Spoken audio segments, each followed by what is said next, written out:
Let's talk electrolytes for the NCLEX. If you don't know me, my name is Kay. I'm currently studying for the NCLEX. I've come across a lot of great resources while studying. I've been using Archer and boot camp, some of Mark K's lectures that I found on Spotify, a ton of YouTube videos that I've come across, and I want to talk about electrolytes. Okay, electrolytes for the NCLEX. We're going to start out with Kalemias because let me just tell you, potassium seems to be the heavy hitter. It is the thing that keeps on showing up during all of my practice exams. And Mark K has such beautiful ways to remember things, and I hope that it helps solidify it in your mind as well. Kalemias, so potassium. Kalemias will do the same as the prefix except for urine and heart rate. What this means is that if you have hyperkalemia, you're going to have irritability. Basically, everything's going to go up except for heart rate and urine. Tachypnea, diarrhea, signs and symptoms like that. Versus for heart rate and urine output, you're going to actually see them low. So bradycardia and oliguria. Same idea for hypokalemia. You're going to see everything do the same as the prefix except for urine and heart rate. Now, calcemias, I haven't seen a ton, but I have seen them just a little bit during practice exams. Mark K, during one of his lectures, said something along the lines of, if it's skeleton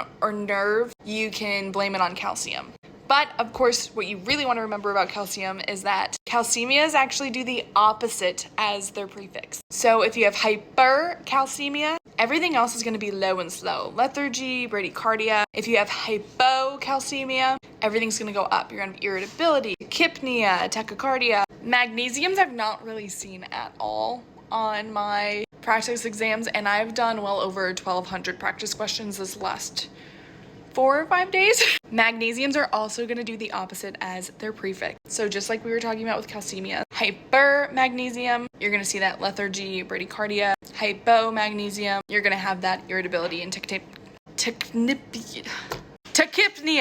Little recap and then we'll go on to sodium. Sodium's different. Kalemias, your potassium, are going to do the same as the prefix except urine and heart rate. Magnesiums are going to do the opposite of the prefix, and calcemias are going to do the opposite as the prefix. Okay, real quick, sodium. I did not realize that this video was already so long, so thank you so much for watching it so far. Hypernatremia, you're going to think dehydration. Also, something it correlated with was DKA and diabetes insipidus, because you're super dehydrated with diabetes insipidus. So hypernatremia, dehydration. Hyponatremia, think fluid volume overload. Hyponatremia overload. And that one was correlated with SIADH. So you're having fluid volume excess. I hope that you found this so helpful. I'm praying for your success with the NCLEX. I'm praying for my success with the NCLEX. Let me know in 9 words or more in the basement of this video. Why do I keep saying basement when I mean comments? What you thought about this video, any other videos that I can make that would be helpful. Because honestly, teaching it to you really helps me learn too.